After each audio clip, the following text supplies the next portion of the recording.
things that no other Canadians have done. I've driven the Trans-Canadian Highway from St. John's to Victoria. I'm a member of the Canadian Legion. I've watched the ice break on the Yukon. I was in Dawson City and drank the frozen toe from a glass of bourbon. Got to do that when you're in Dawson. I've ridden the northernmost streetcar in Whitehorse. I've ridden the trolley bus in Vancouver. My wife and I rode on the footplate of the Royal Canadian. I ate my breakfast at Tim Hortons. Yeah, so what else can I say? Okay, I own some stock in Canadian National and Canadian Pacific. So, and I know to say A, and I know to say the alphabet ends in X, Y, Z. Over to my gentleman from Vancouver. Well, thank you, Charles. I have been in Vancouver since 1965. And when I graduated from high school, 3 years later, at age 21, I started a career as a trolley bus driver that ended 41 years later, which was 15 years ago in June. So Brills, flyer, trolleys, this was my hobby and my job were the same thing. Not many people can say that. And so it's a pleasure to join Charles here and go through this presentation. Occasionally, some of my pictures will show up. I was a great fan of night photography of trolley buses and also interior views and rear views of trolley buses. So occasionally you'll see those because I always found those interesting besides just the straight front quarter view. My co-host forgot to mention that he was one of those criminals captured in Canada and was sent off to the penal colony of Australia, lived there for 5 years, and then maybe was able to sneak back into Canada, correct? That Melbourne, Australia is where my true interest with trams, suburban electric trains, and transportation got going. We moved back to Canada just before I turned 16. So Melbourne had a definite influence in Perth, West Australia, rode trolley buses there, and that was a real turning point for me. I thought, well, I could drive these ones with two poles. I was always interested in trams before that. But thank you, Charles, for reminding me of that little part of my life. Okay. So, trolley buses of Canada. Okay. There is the Canadian flag. So you know what the Canadian flag looks like. For those of you who are challenged, Canada is the country north of us, the second largest country in the world. It stretches from the Atlantic Ocean to the Pacific Ocean. It's made up of provinces and territories. So we're going to start from the east and work our way west as we get going in that. There's that trolley bus he had. That's Miss Trolley Bus of Canada, 1950. You realize she'd be 90-some years old today? How time flies. We're going to look at some ads that were run in Canada right after World War II. It was going to be the trolley bus age.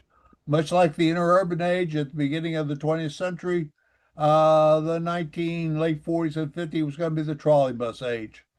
Didn't quite happen that way. There is a General Electric ad for the trolley buses showing that the more people ride trolley buses than regular buses. Canadian Car and Foundry, which was with Brill, which was one of the big producers of trolley buses in Canada. Oops, back up.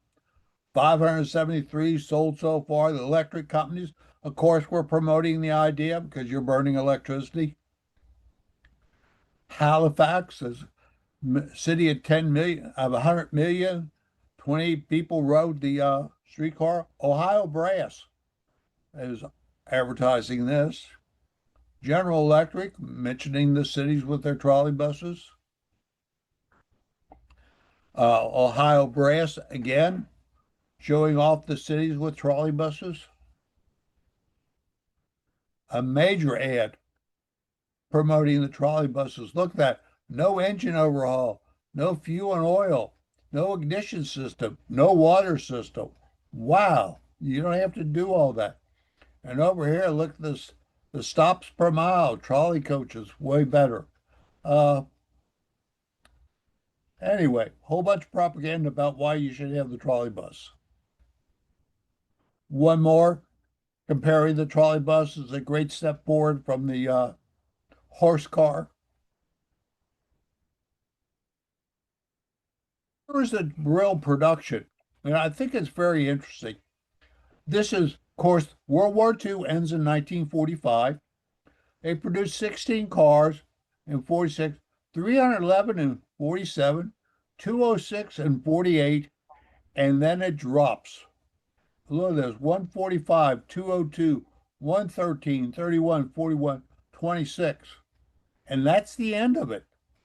Well, that's not the end of it, but it's basically the end of what happens. There is the Brill Canada demonstrator.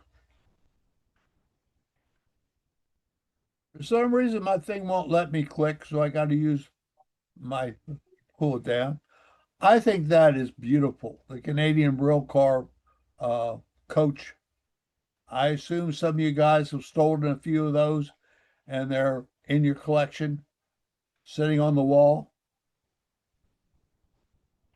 The factory producing the buses back in 47.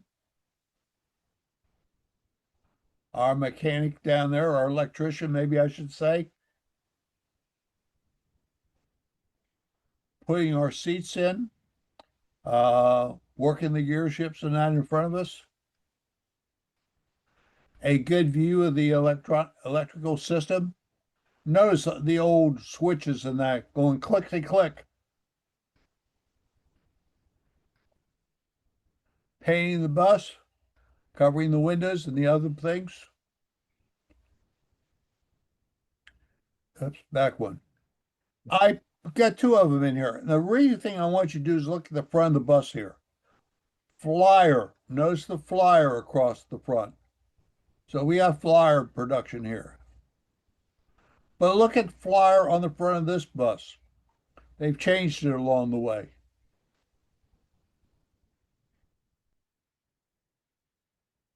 And Sherwin-Williams paints the world. My grandfather was a house painter.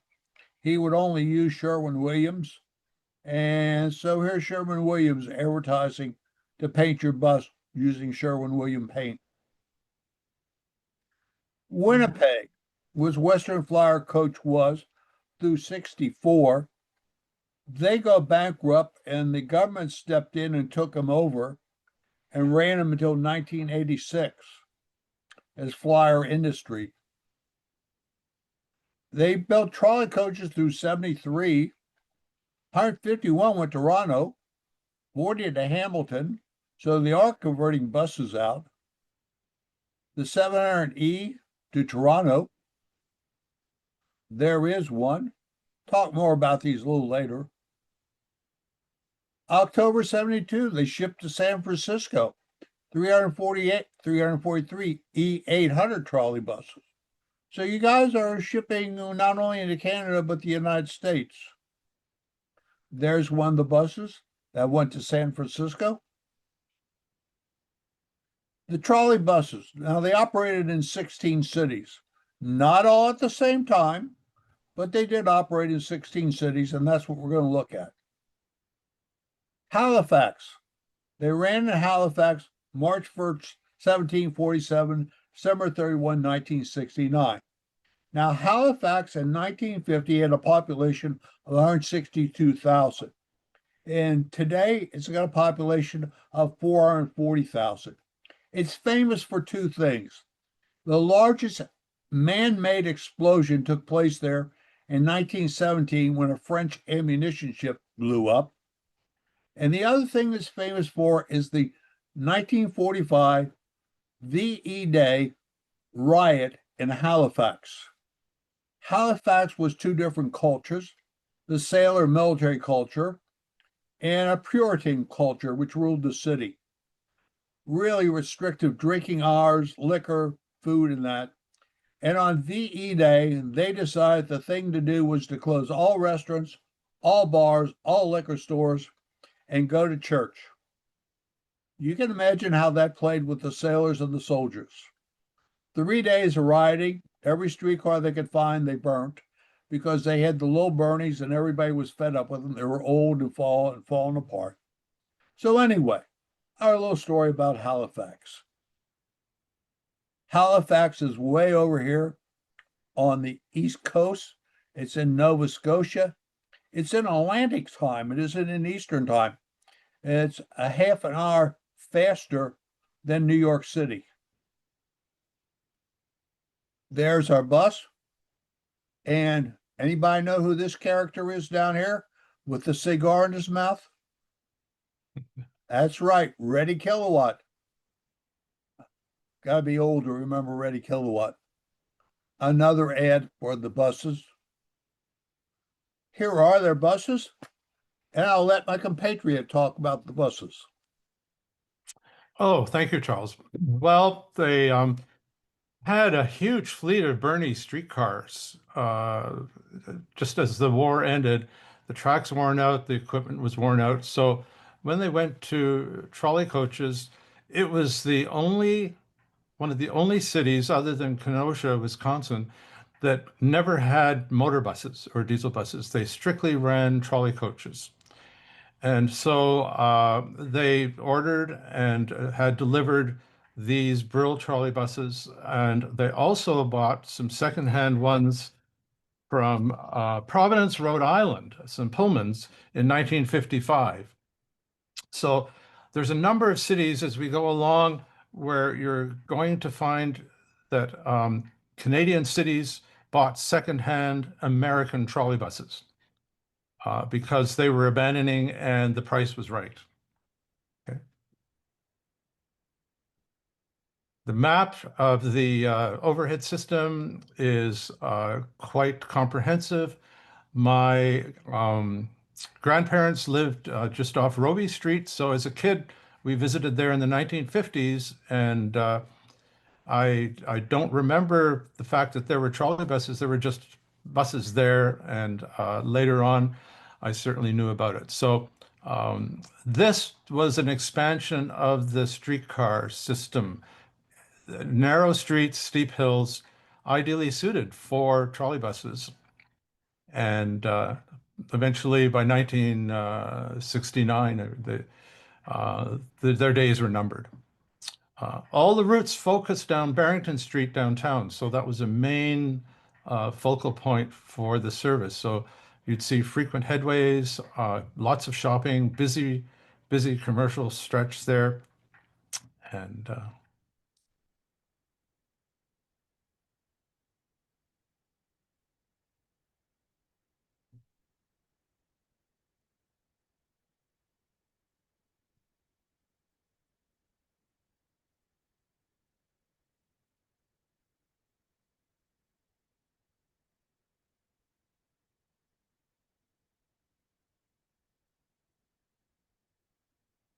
one thing to notice about the Canadian Car Brill trolley coaches is that the T44 model, the first one introduced in 1946-47, had sliding sash windows. And then the later ones from 1949, the cities that did get T44s, they had windows that lifted up and down rather than a smaller sliding window.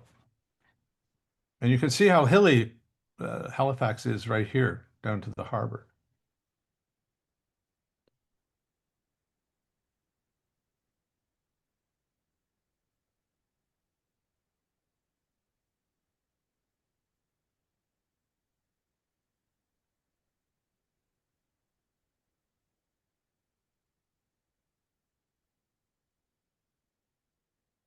There's an ex-Providence, Rhode Island Pullman from a 1947 model running in Halifax. They only had a few of them, but there we are. I don't know how they managed those tight turns and maneuvering with the heavy steering those things had.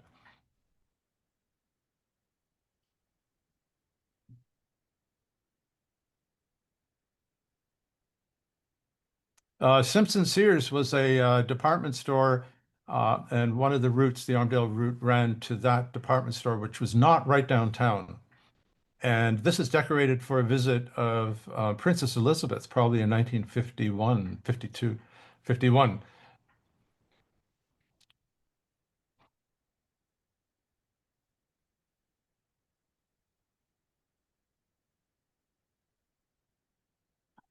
And in full color with the shield, the Nova Scotia shield. And Expo 67 is being promoted, the Centennial of Canada in Montreal. So there's an advertisement for visiting Expo 67. Export cigarettes, advertising on the bus. Yeah, Your Canada, host here, who's expat Montreal and remembers Expo 67 extremely well. Yeah. yeah, Canada became a country to resolve the American Civil War because we had sort of threatened to invade. Woo, sounds normal, doesn't it? And they were separate. So Lower Canada and Upper Canada and the Hudson Bay joined together to form Canada. My little bit of history of Canada. Okay.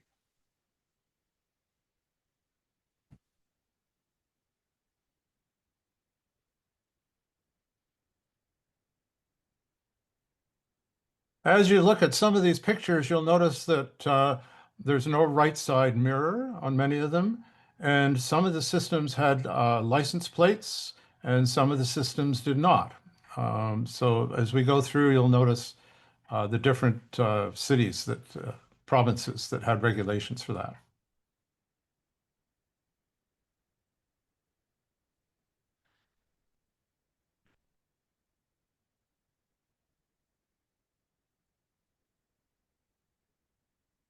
And they ran over a new bridge in the 1950s with my given name, Angus L. McDonald Bridge. And so this is an advertisement for the opening of the new bridge to Dartmouth, I guess.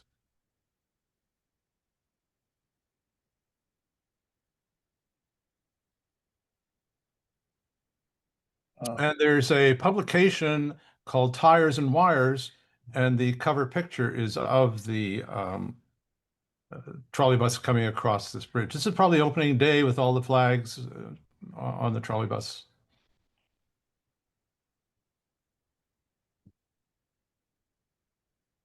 There we go. That is the cover picture of the Tires and Wires book, which I have learned apparently is now out of print, unfortunately. The telephoto lens, so it makes the trolley wires look a little different, but it it's an interesting shot. Okay, our next city we're going to touch on is Montreal. They had trolley buses from 37 to 1966. Montreal is the only city in the world that has 4 Roman Catholic basilicas in it. Didn't know that, did you? 1950 had a population of 1 million. Today it's got a population of 1.8 million. And what is Montreal really, really, really famous for? The Montreal Canadiens have won how many Stanley Cups? 24 Stanley Cups, more than anybody else. There we go, Montreal down here in Quebec or Quebec. Over to you, sir. Okay, very early on, Montreal started to operate British trolley buses, AEC Leyland, 1937. They inaugurated their service, and it was because the Americans next door, of course, they had trolley buses manufacturers. There was Mack, there was American Car, there was Berlin, all those were there, but there were advantages to going to England for the savings in duties or tariffs, if I mentioned the T word. And so that's how Montreal started out. And as the system expanded a bit in later years, then they got some T44 Canadian car brills and wrapped up with a few in 1952. Since you said the word tariff, the Chesapeake and Ohio Railroad ran from, we'll call it Detroit to Niagara Falls across Lower Ontario. Their locomotives and cars could only remain in the Canada for 47 hours. They ran 48 hours, then they had to pay an import tax on them. Oh,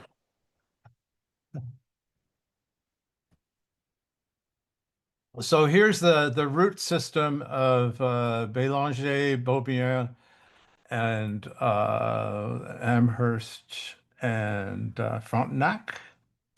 And so we visited in for Expo 67 in September of 67. They had closed down the system in 1996, so I was disappointed when I went there that they weren't running.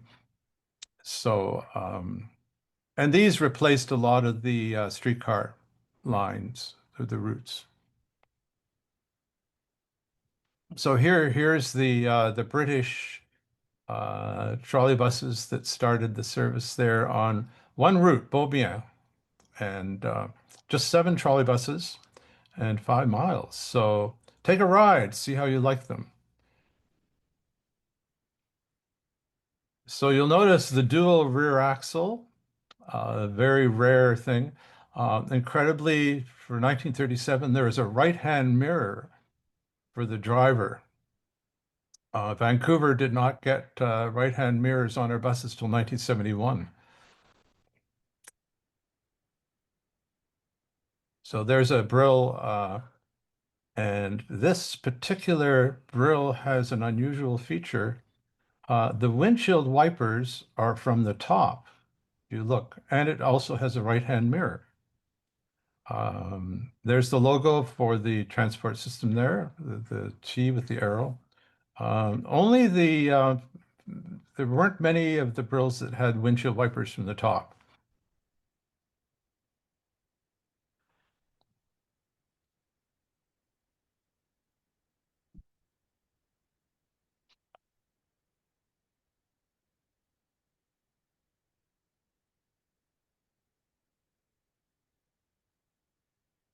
Cirque du Soleil is a big thing now from Quebec.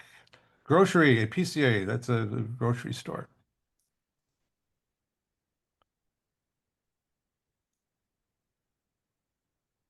Yes, they speak French there, not English. It's your host again. I'm just going to add, I was pretty young when they went out of service. One of the reasons that they abandoned the lines was that as the city was growing, they would have had to extend the trolley buses. And I guess maybe because the infrastructure, the substations, everything was getting old.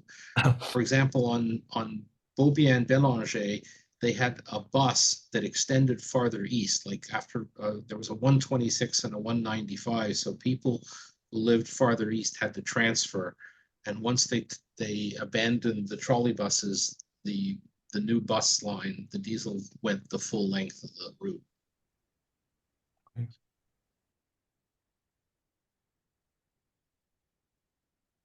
Now there's a T44 with lift-up windows, so that's a later model.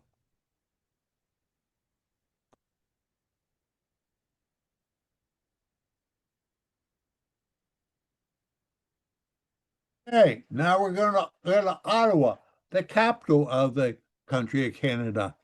51 to 59, they were riding buses. 1950, 246,000 people. Today, 1 million people. They got bus and, of course, the famous O line light rail that sometimes runs and sometimes doesn't run. I was fortunate enough to get a tour of the Capitol building, a parliamentary building, I guess you call it, some 40 years ago. I have no idea why I met somebody. He said, "Come on in, I'll show you the whole place." He hadn't been some big shot because everybody sort of nodded his head to him and that. And I just went along for the ride, me and my wife. So it was very interesting in that. So let's see what our next one is.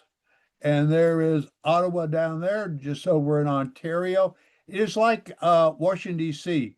It is a separate national city, not part of Ontario, but under the federal government. And there we go, sir. Well, it's not a big fleet, and they didn't run for very long. So there we have T-48A. So the T-44s were 36 feet long, and the T-48s were 40 feet long. And the T-48s had um, double front doors. So that was a major transition. So I just got to go through. And there is the route map. How simple can we get? And you'll see a few other places that have a route map like this. And the paint scheme, here's one being unloaded with a interesting truck out of a Canadian Pacific Railway boxcar. I don't very often see them unloaded this way, but there it is. And my question is, how did they get that on board without tearing up the sides? And how are they getting it out without tearing up the sides? Because there is close clearance there, but There sure is. Love this shot for there's the driver with the changer on his belt. They're all kibitzing, and the mechanics, they're getting all ready for the beginning of service, I guess. and being un-American, he's got a cigarette in his hand. Today in America, they would have uh, penned that out so you couldn't see it.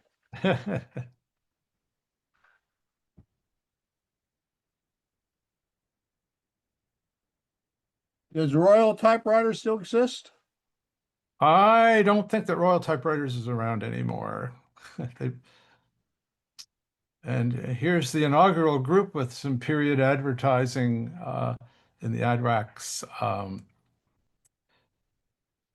The later models of the Brills did not have as much trim on the inside, or where you look at the dome lights, the little extension there, they were more of a bare bones model compared to the earlier ones. And I assume the mirror in the back is to see so the bus driver could see if anybody was getting off the bus. Through the rear step, well, for sure, aimed, and the driver had a mirror at the top right front and could look and see directly down into the stepwell to make sure that nobody was caught in the door.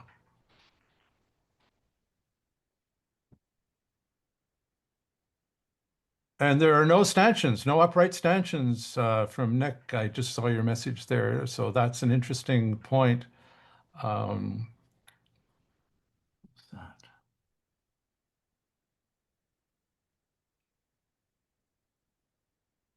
It's a frigid day in Ottawa. And you'll also notice that in Ontario, there's 3 marker lights on the roof above the destination sign.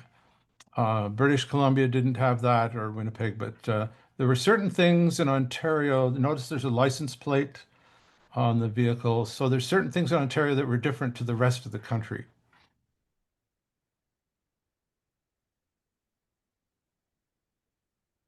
Talk about a simple destination sign. There wasn't anything else. Why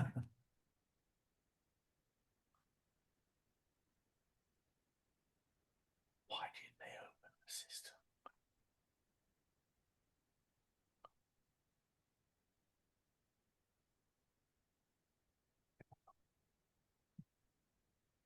You'll notice also the windows lift all the way up to the top.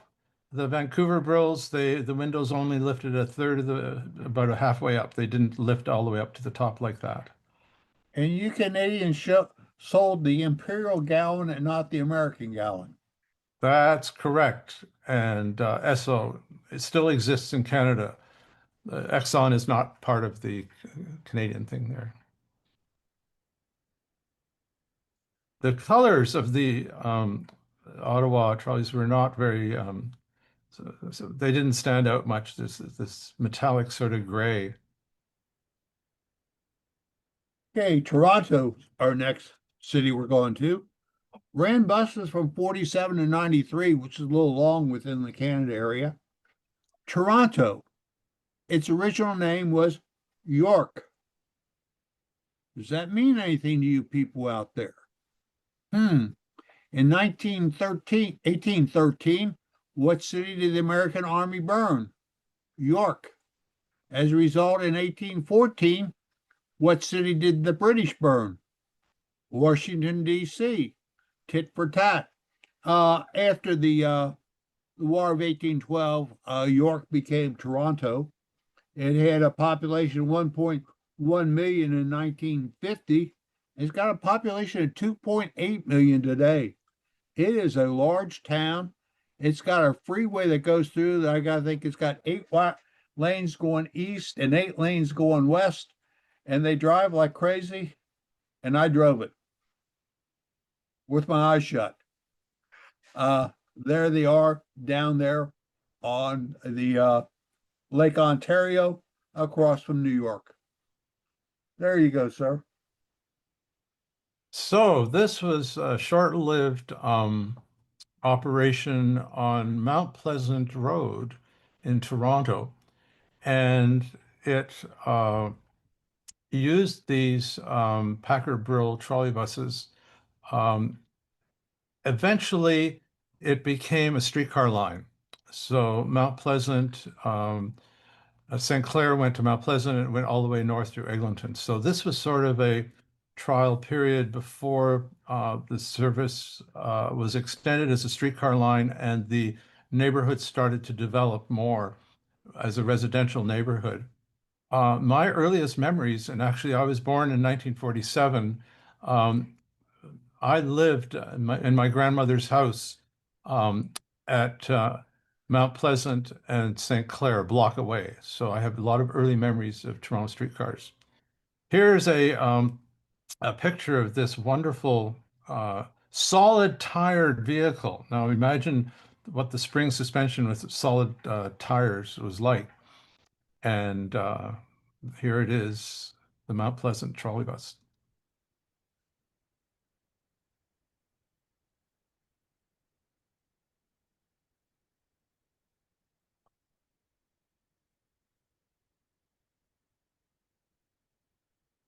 Notice the position of the pole base, the way the poles are set one in front of the other. Um,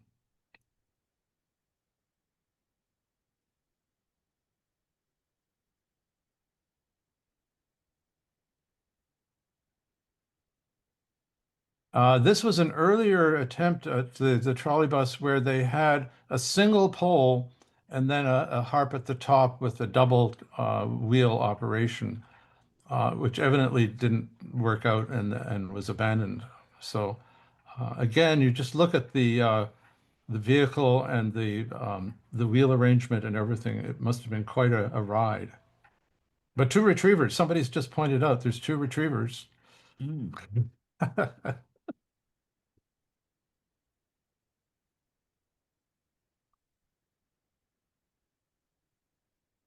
The earliest trolley buses had wheels. They were like early streetcars. They had a trolley wheel rather than a sliding carbon insert.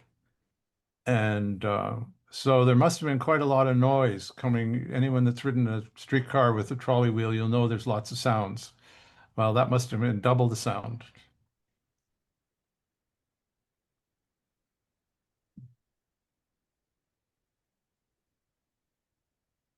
Of course, they only had four of them, but they've numbered them in the higher numbered, number 20, 21, and so on. So like early streetcar systems numbered the vehicles to make it look like a larger system than it really was. So what have we got here? We've got a whole string of equipment, starting with 1947, the first T-44s, Canadian car, Brill, and by 1953, they're getting the larger T-48As with the double front doors. Why is there a Marmon Harrington in there? Well, they got ex-Cincinnati Marmon Harringtons in 1953. and those were TC-48s. They also got some TC-44s, ex-Cleveland, Ohio, and they also got some ex-Ottawa T-48As. So this was quite a mixture. It was like back in the 50s when American cities were abandoning the PCCs en masse, and Toronto was picking them up from Cincinnati and Birmingham and so on. Well, they were doing some similar things with the trolley buses.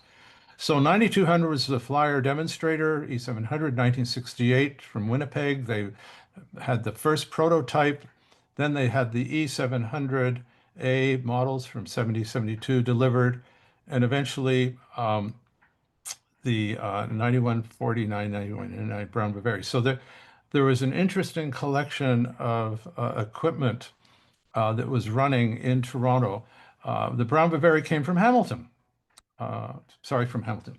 From Edmonton, as a last-ditch effort to try and revive the system. The trolley buses were a victim of a natural gas bus replacement for a city that had this huge streetcar system, and the trolley bus system overlapped and shared substations and feeders and so on. And the natural gas buses, after a short time, were no longer operating, and they were running diesel. So, sad story, the way things came to an end in Toronto. But there's some good pictures here. There's a system. There were two separate systems that operated the northern area. To the east was the Nortown and the North Young, and later the Mount Pleasant. This map is complicated because there were truncations, there were things that were abandoned, there were things that started later. So in the 1970s, they actually opened some new routes. They replaced the Rogers Road streetcar with a trolley bus. The Bay Street diesel bus was replaced with a trolley bus, and the Mount Pleasant also went. The Western Road went quite a ways out. So here's a Christmas decorated bus with what looks like a 58 Oldsmobile or something. There. This was the Edmonton GM Brown Bavary trolley buses that they had some running just before the end. So here it is on Annette. Earlier paint schemes were very attractive. Notice there's the 3 marker lights on the rear as well as on the front. This is at Eglinton and Mount Pleasant, the terminus of the Kiel-St. Clair streetcar and the Nortown trolley coach have come together here. This streetcar is just turning south onto Mount Pleasant to go to Kiel Street. And the Nortown trolley coach is going to turn west on Eglinton and go to terminate at the Eglinton subway station. Here's another shot of an ETS in the same paint scheme. Like TTC, they put the logos on, but there's the ETS logo and paint colors on a snowy day. Well, here we have a Marmon Harrington, and it's on the western route. That's where they seem to use them the most often because that's where I rode on them when they were still running. So here it is at the terminus, and about to head back to head south. And outdoor telephone booths, which no longer exist. Actually, Toronto has a lot of payphones and a lot of phone booths still in Ontario. It's surprising. You wouldn't believe it if you went there now. So here we have 9020, the first of the new E700. They took the Brill GE control group and essentially put it into the same compartment on the left-hand side and recreated the original type of operation. Notice it has a single front door and a double rear door. These vehicles loaded at subway stations where there was a free transfer from the subway into the PCCs to streetcars or to the buses. And at these stations, they'd open the front doors and the rear doors, and all the people would pile on. Ossington Station was another example where you'd see this. Here we are. The terminus, the north terminus of Yonge Street. That's the Glen Echo loop, and this would head all the way down back to the subway at Eglinton. And the Bay Trolley Coach, which was a new trolley bus line. They've got pictures of them when they started to run. They ran a 1 minute headway in the rush hour. The junction was the replacement for the Dundas streetcar that used to run all the way out to the West End. Trying to remember the terminus.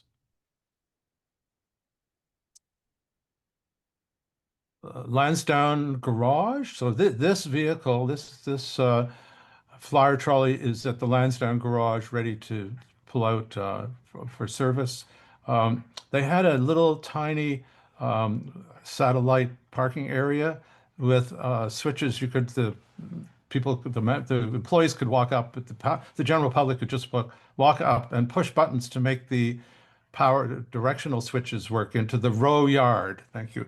The row yard for this little operation. So former streetcar garage, car barn. Comment upon the bumper.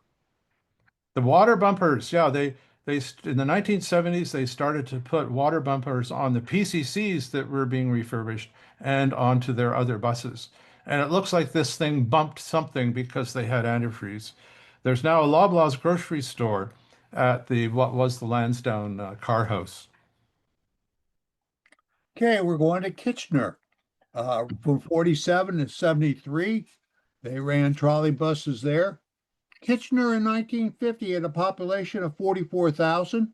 Today, a population of 257,000. The original name of the town was Berlin. It was the city was organized by a bunch of Germans who came over in 1948-49, fleeing from the effects of the failed socialistic revolution, settled there, set up Berlin and everything. 1916, a Canadian Army troop train came through, stopped.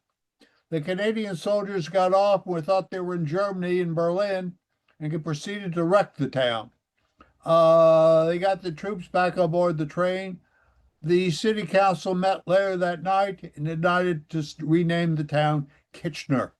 Kitchener was the head of the British Army at the time, like General Marshall was during World War II. He was the supreme commander. There was a famous ad put out with Kitchener pointing his finger, join the army. The United States took the ad and turned Kitchener into Uncle Sam. So if you ever see that Uncle Sam standing there pointing his finger to join the army, it was based on a British one for Kitchener. And Kitchener is now putting in a light rail system, if I remember correctly. And they have a great Oktoberfest there. I've been there for it. I highly recommend their Oktoberfest. If you can't go to Germany, go to Kitchener. And Kitchener is down here just south of Toronto. Sir. So the fleet, the Kitchener fleet, it's one route. That's all there was. But they got a really early Canadian car T44, 1946, 101. The very earliest of all the Brills went to Kitchener. And so, of course, in 1948, 49, 51, they added a little bit at a time to their fleet. So as you can see, it was not a large fleet, but one route with close headways. They ran a lot of service. So the map here there it is. Now, at the eastern end, at the very bottom on the right, the Public Utilities Commission of Kitchener, which ran the trolleybus system, that was their shops. and the Rockway Central Terminal was there. And Kitchener-Waterloo are twin cities.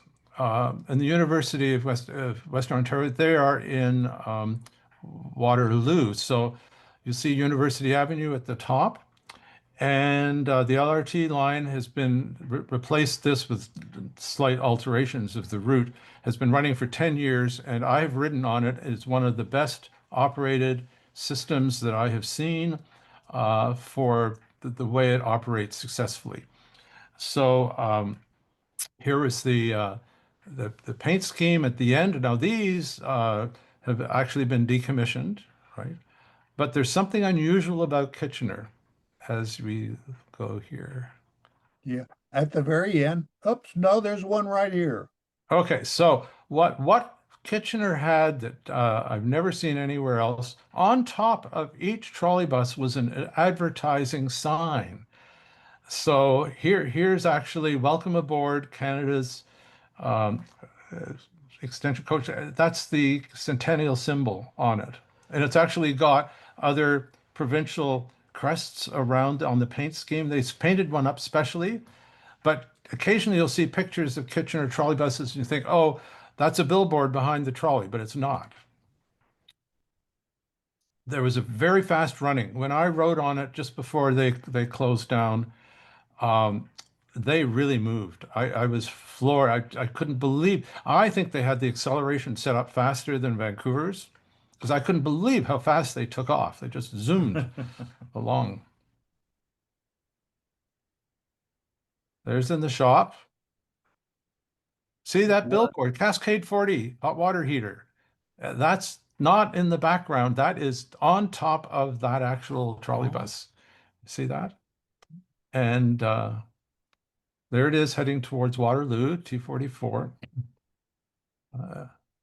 Again, notice there's no right-hand mirror. Uh, and although actually it doesn't have the Ontario marker lights on the front. Oh, the Bad Boy was the Bad Boy appliance store. I didn't know there was one in Kitchener, but there was one in Toronto. That was a famous discount department store. So natural gas, there it is on the roof with an old look GM in the background.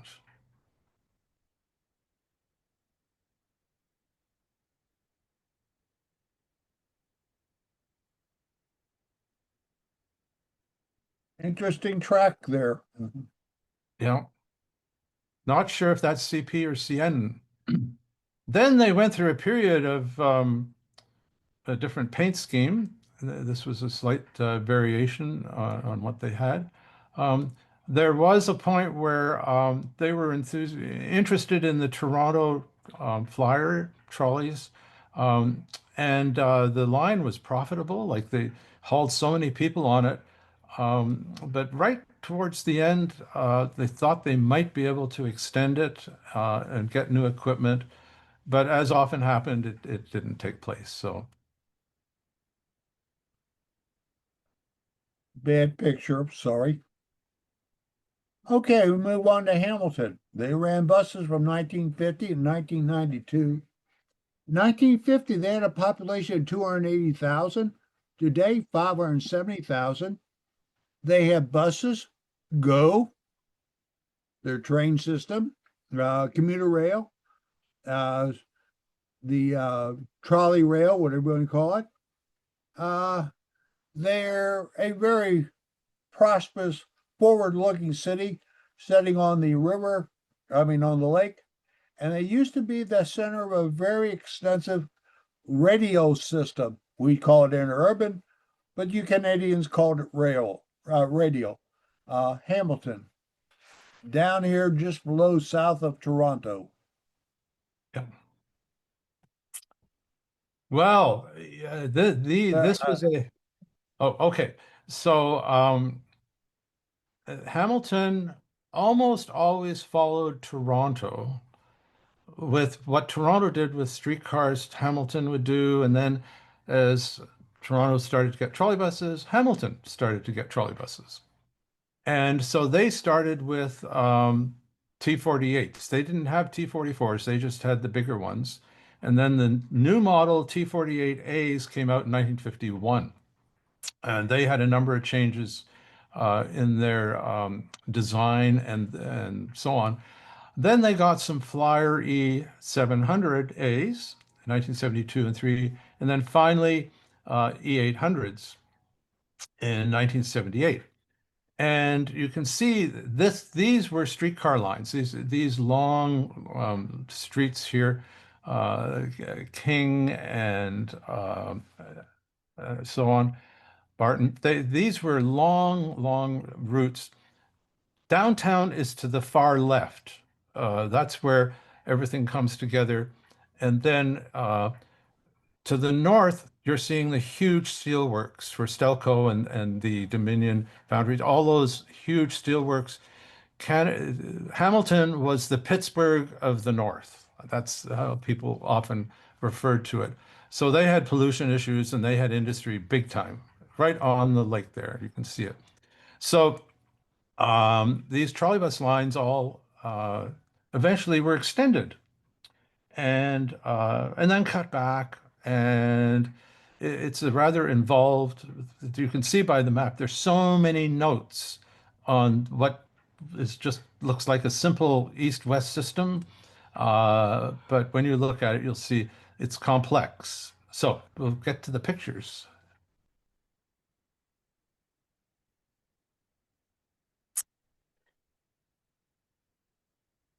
The Canadian car paint scheme was used for many cities.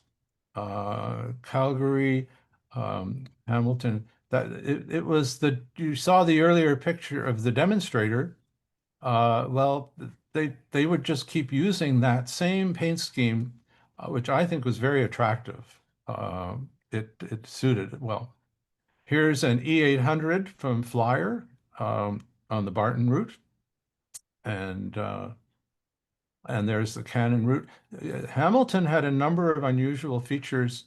The route number was after the name, not before the name. And they didn't have bus stops. They had what were called bus areas. Right. So this is at the downtown loop here. You'll see that back there was actually a articulated GM demonstrator there, Eastgate Square. Okay, that's the name of the terminus. There is a GM fishbowl. Actually, it's MCI articulated diesel bus in the background. So you'll notice that HSR, the Hamilton Street Railway, has celebrated its 100th anniversary. It's still the Hamilton Street Railway. They've never changed the name. And this was known as the Hamilton Ticats football team paint scheme. Sorry, 150th anniversary of transit in Hamilton. So, Okay, on to Cornwall. A little bit farther down the road. In 1950, it had 17,000. Today, 48,000. It's got 24 bus routes today. But they only run 6 days a week. They do not run on Sunday. Sorry, no Sunday bus running in that. It's named, of course, for Cornwall, England. It's down here around London, Hamilton. And there we go. well, it was a small system with a large factory that manufactured, I think, nylon. There was a huge factory there. And they had a small fleet, and the 1951 they were delivered, T48As, the big one. And when you look at the map, you'll understand it's sort of like Kitchener in its layout of the route. So there it is. It just had this east-west trunk route and then a north-south branch, a belt line. So there's a belt line and there was a car barn. The real claim to fame, though, for Cornwall is that it had a streetcar system right up until this point, but it also had an electrified railway, terminal railway, so that they ran this, and I think you'll see some of the tracks that are visible there. So, oh, there was a roster that was for Ottawa, actually. Charles, I've got a message there, so we do have an issue with the roster. Oh, okay. So we'll get back when we get the pictures. We'll figure that out. Here is it being delivered on a unbelievably snowy day um, in Cornwall, and they had T-44s. You see, okay, so that's a T-44, but it's in uh, with the lift windows, right? Sorry. Okay. The winged logo on the front was really attractive. And I've been there in the past, and it's a smaller industrial city, but it's hard to believe they actually ran the system like that at the time.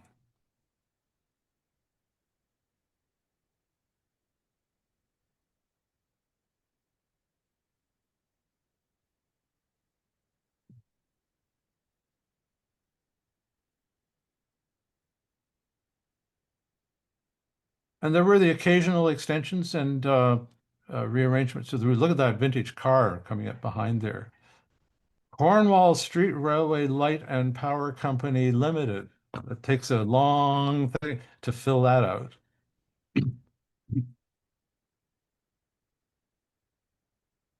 I really like the design of the later T-44s that had the windows that lifted up, um, and where there would be an emergency exit on the left side there, where there's two wider panels on a CD50 a Brill diesel bus or a gas bus, there'd be an emergency exit there, but they didn't have those for the trolleys.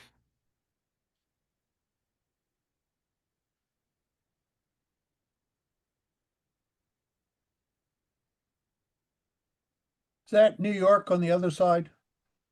Uh, that could be, or maybe not. I don't know.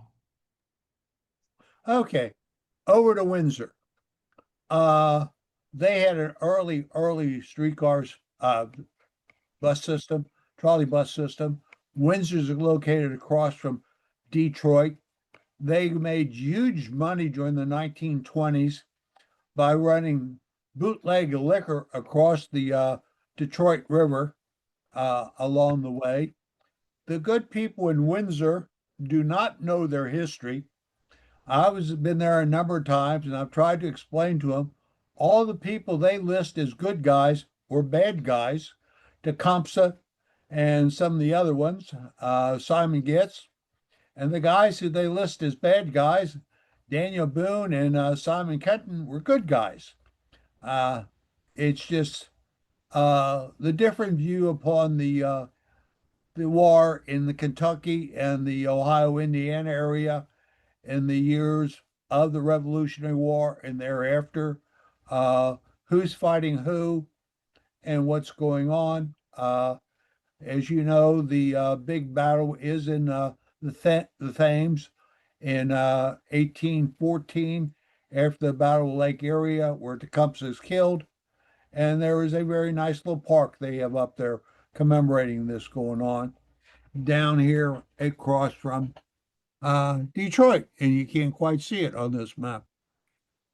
Uh, there you go, sir. Okay, and these St. Louis trolley buses ran on two routes, and you'll see here. Um, on the right-hand side, you'll see Lincoln Road. The middle is Erie Street, and on the left, Bruce Avenue, which never did operate. It was planned.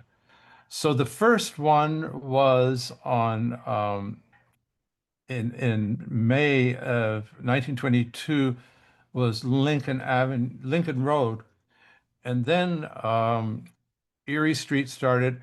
Erie Street lasted just a short time because it became a streetcar line. The ridership was so high and the area was developing, it became a streetcar line. And so Here's the car barns for the streetcar system, which ran until 1941, and they replaced the streetcars with Ford buses. They should have replaced them with trolley coaches because they had the electrical system and so on. But Windsor's a Ford city, and well, that's what happened there. And here's two of the trolley buses parked there uh, at the car barns. These buildings, some of these buildings are still there and have survived, and Windsor has restored one of its original streetcars and has it on display right down on the river. And so here again is the St. Louis. One of these apparently came from Detroit because right across the river, Detroit was also experimenting at the same time with trolley buses like this. And then later, the Department of Street Railways for the city of Detroit, they did start to run trolley buses in the 30s and 40s. That's a layout of the interior of the seating. And again, they had trolley wheels up on there. And this is number one. Again, solid rubber tires. And you'll notice it's turning where there is a streetcar trackage, which is probably Wyandotte Street, which did have a streetcar line. This is in a residential area, Cataraqui Street, and I forgot the other name. I have a present day Google Street View that looks at this exact same location, and those houses, and there's a school on the right, are exactly the same as you see here. But there's no trolley wire.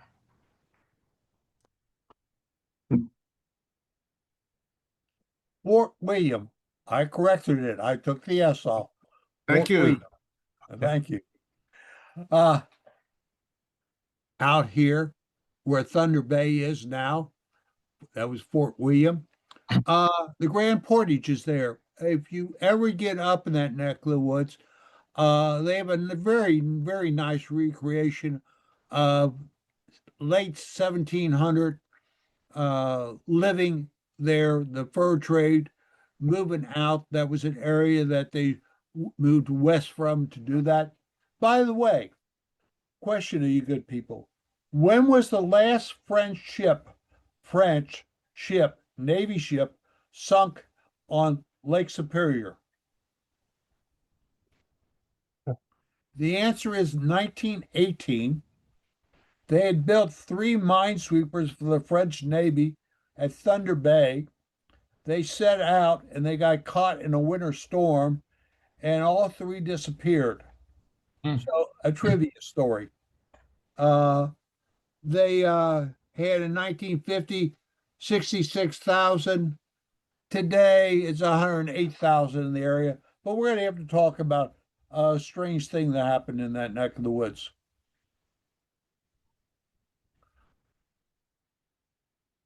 Okay.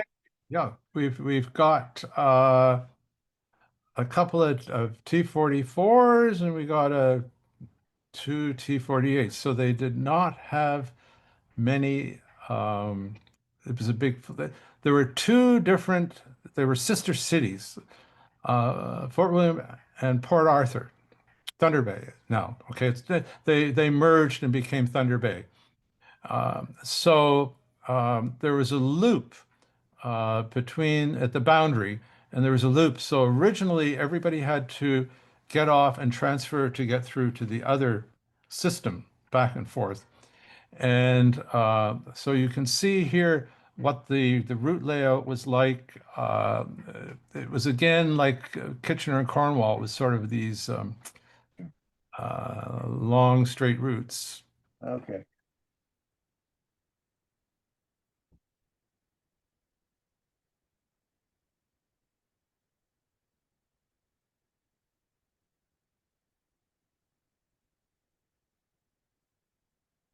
And Fort William is famous for a very important reason. Canadian Car and Foundry built streetcars and trolleybuses there at that location. Yeah. Trying to remember who owns them now there. I may have it somewhere else in my notes. Yeah, Bombardier eventually took over, and I'm not sure who currently they are now, but Alston. Alston. Alstom. in 2021.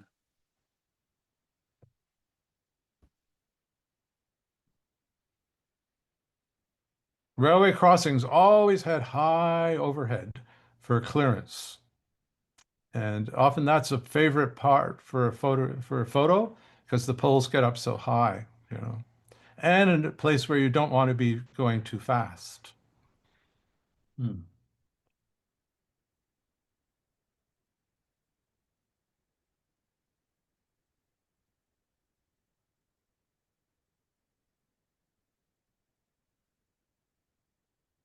Port Arthur is the other city, as we said, is Thunder Bay today. But I put it in a separate because they were two separate systems, although they operated as one. And So there we go with the the other fleet. there was that fleet.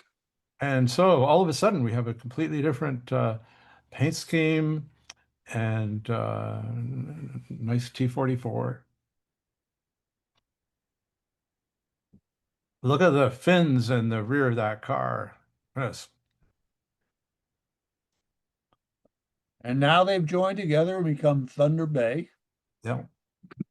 I had some note down here I forgot to mention. Oh, Port Arthur is in Canada. It's not in Texas. For those who are Kansas City Railroad people. Yeah, Canadian Car and Foundry in 1912. It became Canada Car in 1964, UTDC in 1970, Bombardier in 1992, and Alston in 2021. And it has been supported heavily by the Canadian government, guess I should say, trying to keep the company in business. And here's a look at those two fleets that were then merged. Right. And also they have two restored T-48As on display in Thunder Bay of Burl trolley coaches where they were manufactured. So those, I believe, came from Saskatoon to Vancouver to somewhere and then finally ended up in Thunder Bay.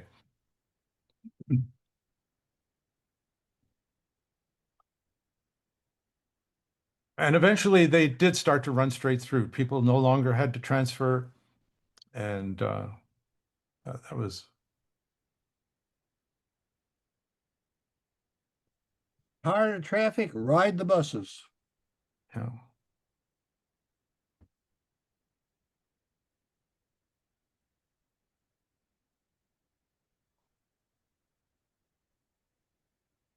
Winnipeg. We're moving on out into the prairie now. The Winnipeg, the three prairie provinces, with Alberta, Saskatchewan, and Manitoba, have always reminded me of being very American style, not knocking them or praising them or anything. It's just that their culture seems to be more U.S. than British Columbia, which is a strange area. Sorry about that.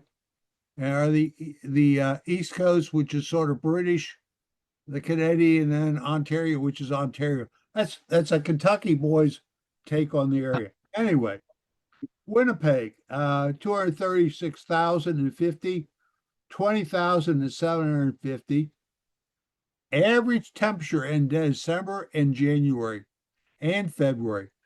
This is in American degrees, guys, -5. It occasionally gets down to -40. It's an American Fahrenheit. It gets darn cold there. But it is a thriving community based upon oil. They got a great museum there. The Royal Aviation Museum with some nice World War II aircraft. And link, they're out here. There you go, sir. Okay, this is complicated, but Winnipeg is the grain capital of Canada, rather than oil. We'll get to oil later in Okay. Edmonton. Okay, so they started early, like Montreal did in 1938, but they didn't go to England. They went to the US of A, and they got Max. So Winnipeg started early with trolley buses. The war, of course, intervened. You can see they had multiple, like short deliveries, like they just had six and one for it, and then a one-off. Motor Coach Industries, the local producer, made that, but then made no more because the war intervened. So um, they actually got some deliveries during the war from Mac, and then they let's see here. They had Pullmans that were ex-Providence, Rhode Island. Again, so again, we're looking at American secondhand trolley buses, and then they got some T-48As. They got some more Canadian cars, and then from Flint, Michigan, of all places, there are some ACF Brills T-46 models. So when you went to Winnipeg, and the route system was extensive. It was an expansion on the streetcar system. My family was in Vancouver in 1965, and in 1967, my father got another job with the Hudson's Bay Company in Winnipeg, and the family moved to Winnipeg, and I decided to stay here because I saw there was a future here as a bus driver. And I did visit Winnipeg when it was minus 40 with the wind chill. And I rode on their trolley buses for several years. My parents lived out at the end of the Academy, and the bottom left-hand corner, you'll see Academy Road and Corridon Avenue. They lived in Tuxedo, just beyond the end of the Academy route. So I would take the Academy trolley coach and take it downtown, and then I'd come back on the Corridon trolley coach to walk home. So this was an interesting system. The Flint trolley coaches was one of them was on the Academy trolley that I took home. It was so cold; they had no insulation. The Winnipeg trolleys had storm windows and they had extra resistors for heat. But I can tell you, and Portage and Main was the windiest corner. I see that. So I loved Winnipeg. It was great to ride their trolleys there, and it came to an end. I didn't see the actual end of the service, but they had a couple of unusual features. They tended not to use Selectric directional switches rather than power switches, power on, power off switches for most of their turns, even where other cities would use a Selectric directional switch. And so there it is, Winnipeg, flat, one very flat city. There's no advantage for a trolley bus there. Need to mention this is the Red River of the North. Yes. Yep.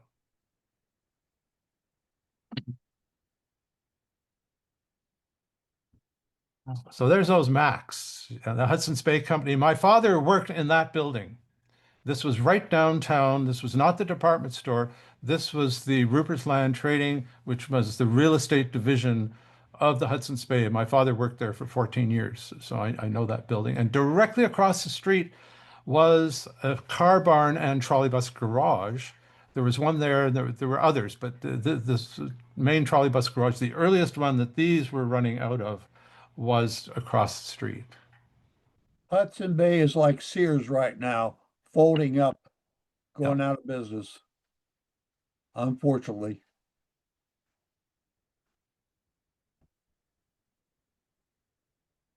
Sargent was one of the first routes. So here we have an ex-Providence, Rhode Island Pullman. Um,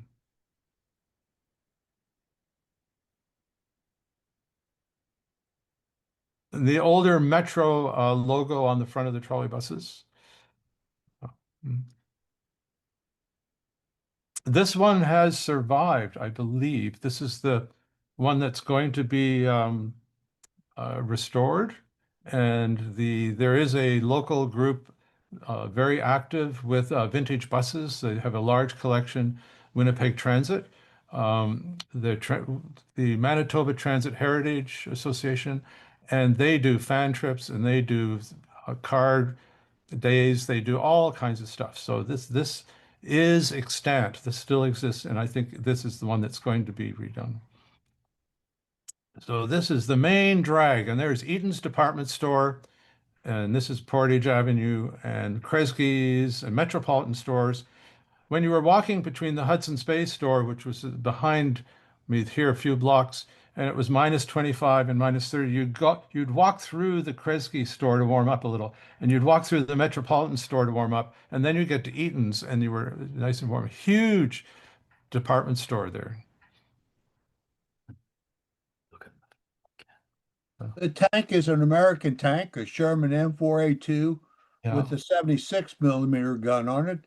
It's the Fort Garry Horse, which is a local militia unit, which is still active. The Desert Fox was Yeah. Field Marshal Rommel. It was a praise of Field Marshal Rommel to make Field Marshal Montgomery look even better. So Right. it was a film. I remember seeing it as a kid. Very interesting film. Rommel in the desert, and then of course at Normandy, Montgomery defeats him in the desert, and then defeats him at Normandy, and then he's a part of the conspiracy to kill Hitler, and so he commits suicide. They give him the choice.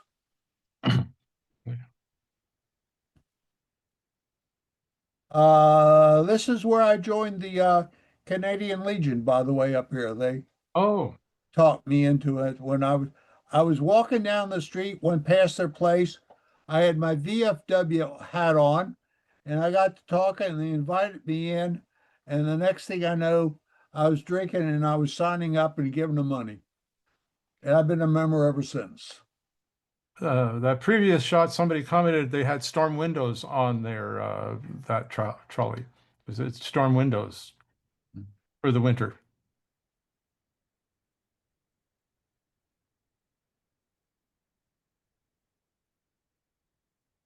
Another Pullman on the Salter line. Some of these routes went quite a ways out into newer suburban areas.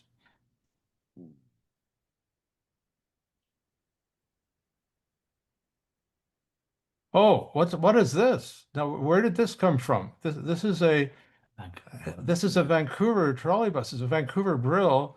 I guess I stuck it in the wrong place. No, When you no, this came- is the right place. This is where I wanted it. Okay. Yeah, because the surprise is that this is a Winnipeg Canadian car Brill trolley bus. In 1970, Winnipeg abandoned their trolley bus system. Vancouver bought 5 of their Brills, had them shipped to Vancouver. 2 of them were refurbished and put into service and ran another 13 years, and the other 3 were used for parts. So this is pulled out of Oak Ridge Garage. It's going into service, and it's 2290. The original number of it was, I don't have it handy, but and the next shot here, that is the other Winnipeg trolley at the end of the Nanaimo line, 2289. And the thing that we really liked about these trolleys was that they had extra heating resistors for the winter. So these things could be toasty warm. Okay, 2290 was ex-Winnipeg 1732. And the other one, I think, was 1736. This, and if you can notice the tow hooks on the front, just above the bumper on the front of the thing there, if you can back up one, oops, no, can you back up one image? Yeah, there they are. Okay, Those are the original Winnipeg tow hooks. Vancouver did not use this type at all. So strangely, when they did the refurbishing, they did change the ones over for 2289, but 2290 that ran right until the end had those original tow hooks. I love detail type stuff like that. So there we go. Okay, we're at Saskatoon from 48 to 71. They ran 1950, they had 53,000 people. Today, 270,000 people. It was a strange town. It was found by non-drinking people, but along the way they became drinking people. And that they have a very, very nice railroad museum, the Saskatchewan Railroad Museum. I stopped there 10, 11 years ago, and I was impressed by the museum. There they are, right there below Prince Albert, and just west of Regina, which we will go to in a minute. Sir, So they did not have a big system. As you can see, they had 1948, 1950, and 51. They had 3 deliveries, the original ones, T-44s, and then T-48As. And some of those T-48As found their way to another city later on, as we will find out. So there's the system. I never got to visit Saskatoon. I went through on the train once and I didn't get to see it. However, this shows the extent of the system.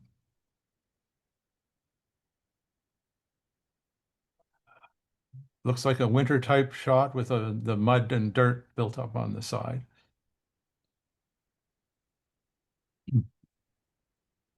That looks like a real prairie neighborhood there.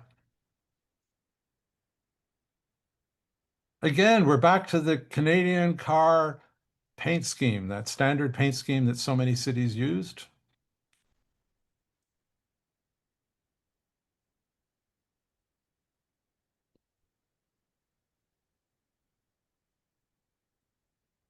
There's a T-44 going one way and a T-48A, double front doors, going the other way.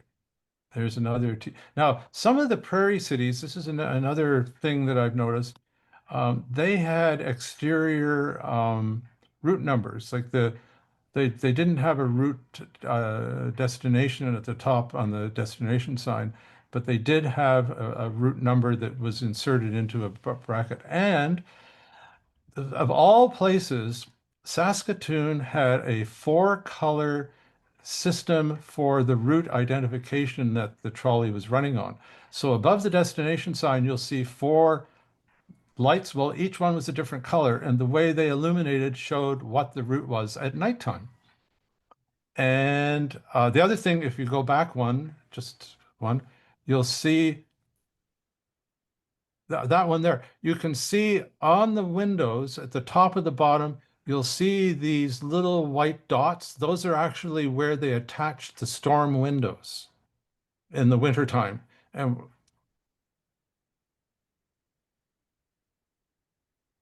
there's you the notice, dots again.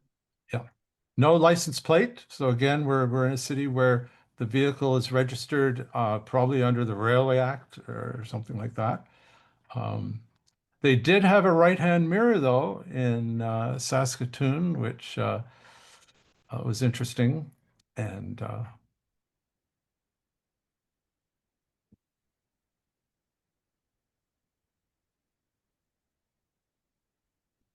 Regina, 1948 to 1966.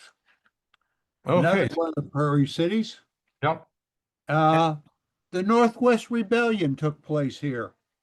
Louis Riel, and they rebelled against the Canadian government. It was a mixed race of Indians, French trappers, intermarriage, and that who objected to losing their land. It's the story of the American West, except it's up in Canada. And the Canadians are doing it to this people like we're doing it to the American Indians. Same story, same fight. And the Canadian Army, British Army sent over there and it becomes the big push to build the transcontinental Canadian Railroad so they can move troops out there to take care of the problems with the Native Americans out there. There's also the location out there of Fort Whoop-Up, which was an American trading post who traded using alcohol, which they finally sent the Northwest Mounted Police out there to shut down. And the largest Indian battle in Canada took place out here. It was between two tribes. So Canada does have a little Western American history. As I said, 71,000 in 1950, 230,000 today. Oh. And there they are down here. Okay, so this is Regina, and they had a streetcar system right up until this point, where they purchased a Canadian car T-44s and also some T-48As by 1950. So this was again descended from the streetcar system. A lot of the prairie cities have grid street systems, numbering, and so on. So there was a car barn fire that destroyed a number of streetcars, and so the system was not that large, but it was interesting layout.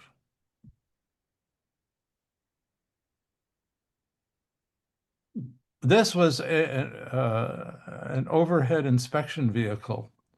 I don't know any more about it other than it's a very strange thing. So here we're back on a prairie winter day, and so here's a couple of brills at the Drake Hotel, the Champlain.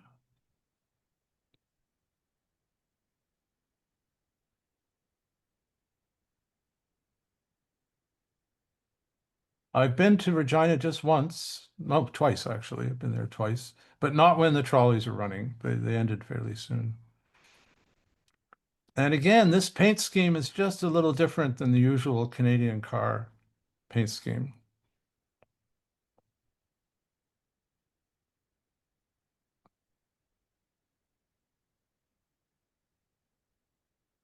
Oh, another point there is that there's a route number on the rear of that. Is that a number 1? There's a little thing at the back of that brill going Yeah. the other direction.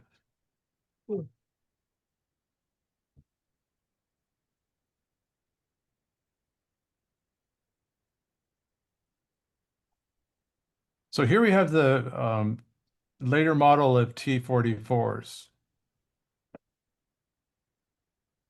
There's no route number on the front, but there is on the back. So that's kind of an oddity.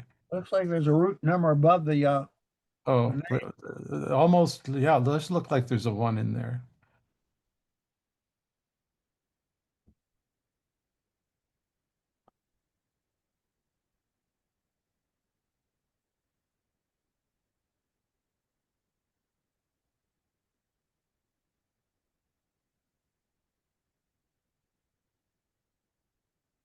Oh, well, the party's over. It says car house. There's a big bouquet of flowers sitting on the dash there, and there's a driver behind the wheel. So this is one of the later model of the T-44s. Often a lot of PCCs and streetcars would paint the headlights as eyes with tears falling out. I assume they're being sent somewhere, I think this is being brought in. being brought in. Oh, No, they look too dusty to me. Yeah, They're not new, are they? no, they're going.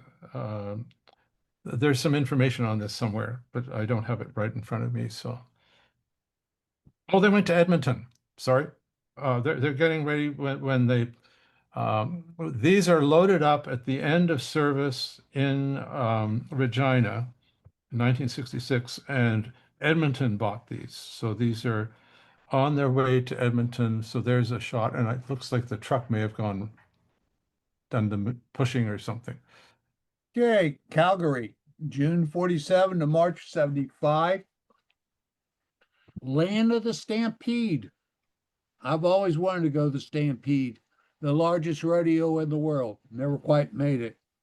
It's the third largest city in Canada. 130,000 in 1950. Today, 1.3 million. So they've added 1 million people in the past 70 years. So the town's really exploded. They got 2 light rail lines of 37 miles, and they're very proud that the whole system is feeds off of wind powered generators out here, Calgary. There's their fleet. Well, this is pretty straightforward. From 1947 to 1953, they just bought Brills. They bought T-44s, and then they went to the big stuff, the T-48As. And ACF Brills. What could this be? A TC-44 from 1940. These were ex-Baltimore, Maryland ACF Brills. So again, an American trolley bus has found a new life in Canada, and I thought that was always something to note. It was a big system. I rode on it a couple of times before it came to an end. They did quite a few extensions in the 1960s, north and south. The basic streetcar system was more towards the very center of what you see on the map there. But then they extended way out into brand new subdivisions to the north and the south, um, and then closed some lines, right? So it was kind of an interesting system. And you'll see by the notes that are attached to every route how complicated this expansion took place. So there you go.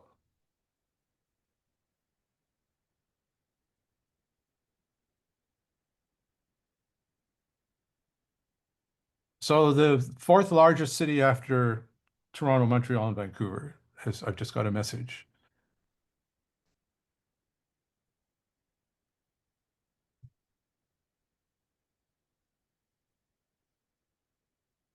The LRT line was the second one after Edmonton and was very successful. They've moved a lot of people. This looks like a royal visit again, possibly 1951, and also you'll look and you'll see there's a banner with the Calgary Stampede with a horse on Bronco there. And there's so many flags, I don't know. Now, Calgary was one place that again adopted the Canadian car paint scheme with the CTS logo there.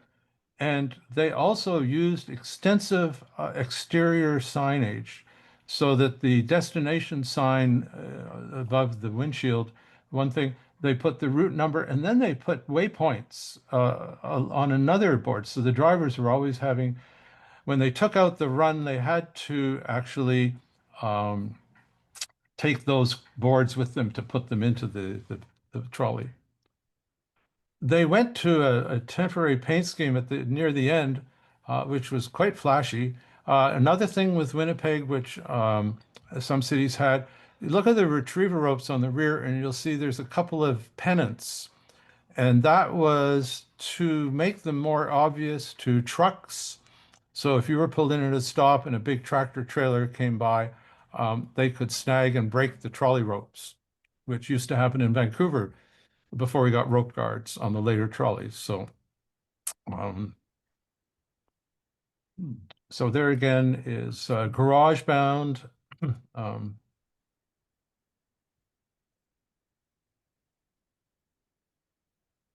Is that an Edsel on the left? I don't know. It looks suspiciously like an Edsel. Hudson's Bay store is there on the right, and it had you'll see the logo, and it had a colonnade walkway. So the building came right out to the edge of the roadway to the curb, but they had a colonnade, a walkway through, so that you were sheltered from the weather there. Several railway underpasses in Calgary for Canadian Pacific Railway, and these underpasses meant that the overhead, the poles were 12-foot underpasses. Canadian Pacific is now Canadian Pacific Kansas City, or CPKC.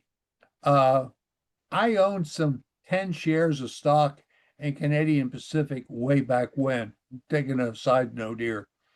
They went and split themselves into 5 companies: Canadian Pacific Steamship, the hotels, the airline, and a land company. The shipping company sold Danish. The airline went to Air Canada. The hotels went to Sheridan or somebody. So the railroad and the land company still exist. Yeah. There's a non-trolley bus. We got an old The look trolley bus in the background. trolley bus in the background. Yeah, this was the main bus garage, which was right adjacent to downtown and right near the river. T44. TDH 3610. That diesel bus. Thorncliffe 3. Okay, on to Edmonton. Takes its name from Fort Edmonton. Interesting. 160,000 in 1950. Today, a little over 1 million. Wow. And a very nice railroad museum, Alberta Railroad Museum there. And they put light rail in 1978. First light rail, first post-war light rail, I guess you want to say. By the way, I want to mention this before. The Canadian Army during World War II was a volunteer army. They would draft you, but to go overseas, you had to volunteer. So if you wouldn't volunteer, you were known as a zombie, and you stayed, I'd say stateside, but it's provincial side. And if you were volunteered, then you went over to either Italy or Europe. Interesting concept of what they did. Edmonton out here above Red Deer. I just want to quickly mention one last thing about Calgary, which I forgot to include, and I'm not sure if I sent the picture in. I was there on the very last night of trolley bus operation in 1974, and I had taken the Canadian passenger train, the CPR Canadian, probably from Winnipeg, stopped for 24 hours in Calgary just to ride on the trolleys because we knew their days were numbered. And it was a Friday night, and it was the last night, and all the bus fans were out riding around, and I rode on the last night and took some pictures. It was minus, it was very cold, and so I was there for the last night. And then 6 months later, and the overhead crews went on strike the next day. That's why the system stopped running immediately. And then the overhead crews went on strike. And 6 months later, they had a farewell day where they started to run all those trolleys again for a big farewell free ride day.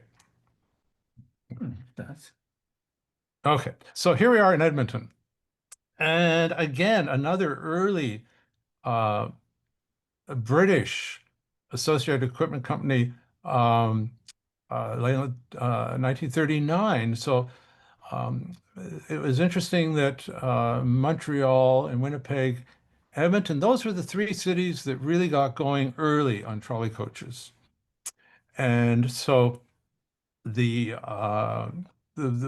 war intervened.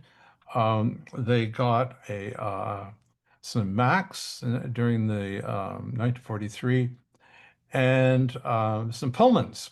So there you are, 1944. So all these were new trolley buses, but of different manufacturers. It's almost like they were trying things out. And even some ACF brills. There's only 2 of them. So finally, after the war is over, they have now decided it's going to be Canadian Car and Foundry brills, and they're buying T44s, 1945, really early, some of the earliest T44s, and then T48s and T48As. The last, 1954, Vancouver and Edmonton were the last brill T48As manufactured 1954. 54. Yeah, so. And then flyer trolleys, E800s arrive. And then we, in 1974, 75, 76.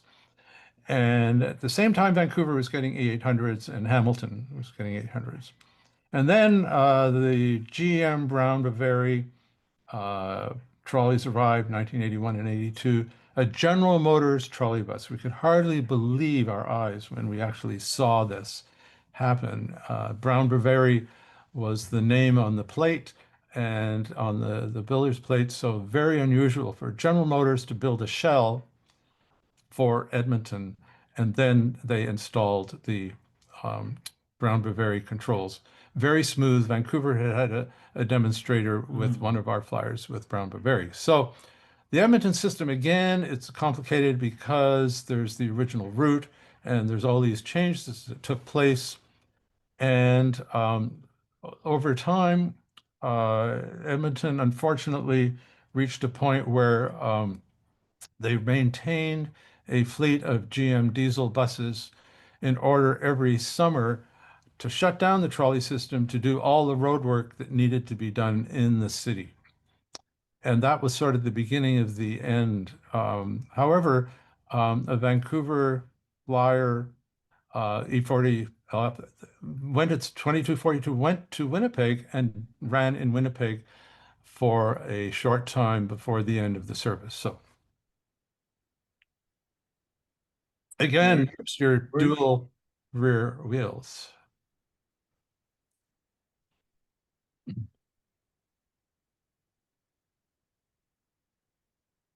So here's an E800 in the new paint scheme. The original paint scheme was just a orange and cream.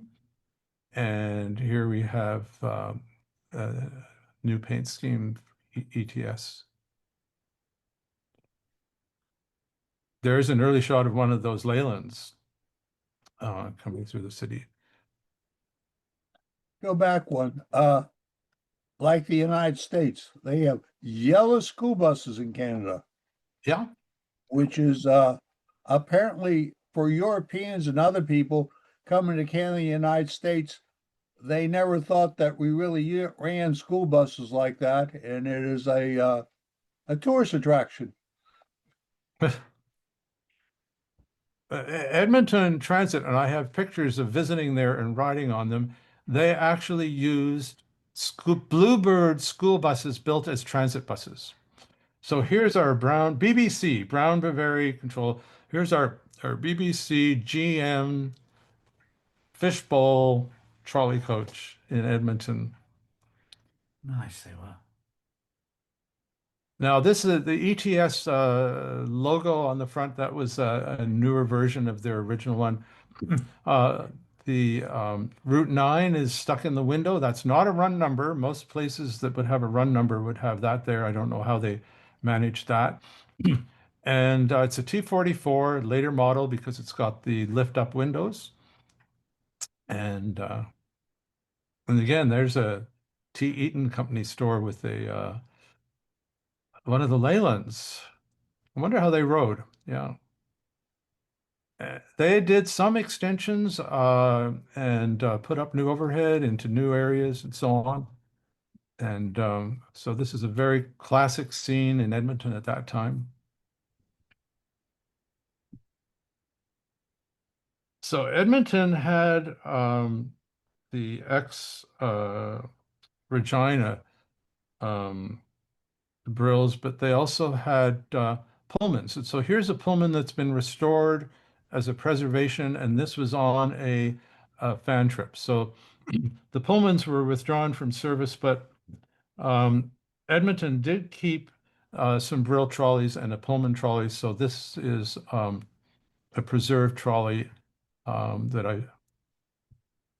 they're beautifully just freshly painted Oh, lovely. out of the paint shop. The old ETS logo before they went to the newer one.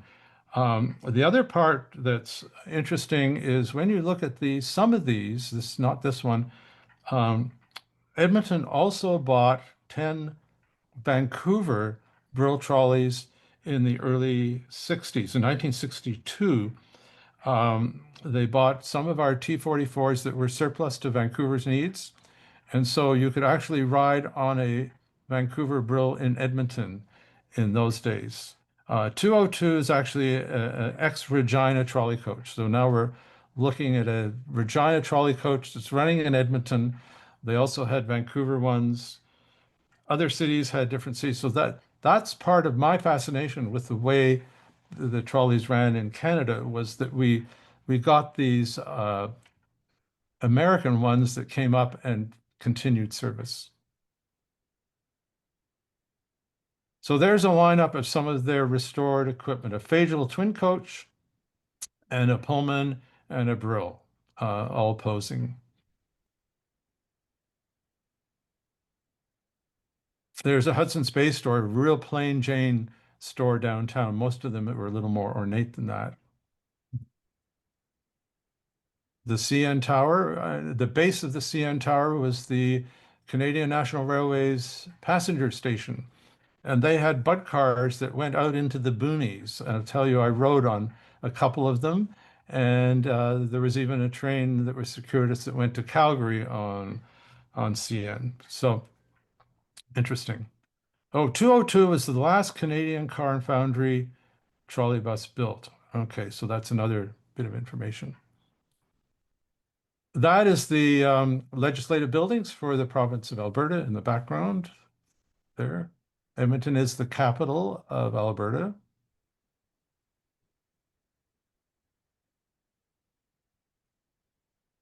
Oh, we're back to Hamilton. How did we get you to Hamilton? Don't know. I think these pictures may be out of sequence. Well, you sent me some to load, and I may have loaded them the wrong place. Okay, now you know what? We're going to digress briefly here because these are the pictures I was hoping to see earlier, and they're ready to go here. Here, I took this picture in Hamilton of an E800 flyer. This is right at the Eastgate terminal. I'm sorry, I'm not. We're back to Edmonton. Okay, here we go. You want me to go back? No, keep going. We're in Edmonton. Yeah, that's good. Okay, go the right way. Okay, here is 6,000. This is actually Vanna. This is 2242. This is Vancouver's 2242. And it ran in Edmonton. It didn't run enough. They should have run it, but they hardly took it out. That's what I heard. And so here's another example of a Vancouver trolley that ended up in Edmonton and came back here. This is a GM paint scheme for the environment. Okay. Well, we're finally in my hometown. Here we go. Notice there's no ending date on this. I've No, been to Vancouver a number of times, a very, very nice town. 345,000 back in 50, 665,000 now, but the metro area is like almost 3 million. I have ridden on the Royal Hudson, in the cab of the Royal Hudson. I'll tell you that story sometime. Ridden the Sky Train, ridden the Sky Ferry, or the Sea Ferry, I should say. They got preserved 7 interurban cars, or you will call them radial cars, there. The Vancouver Downtown Historic Railway I rode, unfortunately, it's gone. Transit Museum of BC is a very nice museum there. It's just a very neat place to go and see, and the park there is nice. and it is a thriving container port coming in through there. I took the Canadian across from Montreal to Vancouver, and guys, this is unreal. The train was loaded with females. My wife and I, there's about 5 or 6 couples on board. They were a bridge tournament. And the whole way across Canada, nobody was in the dome car. They were playing bridge. They had card tables set up through the train to play bridge. I have no idea why you'd spend money to ride the train across Canada to take part in a bridge tournament, but that's what they did. Okay. There's all kind of people in this world, right?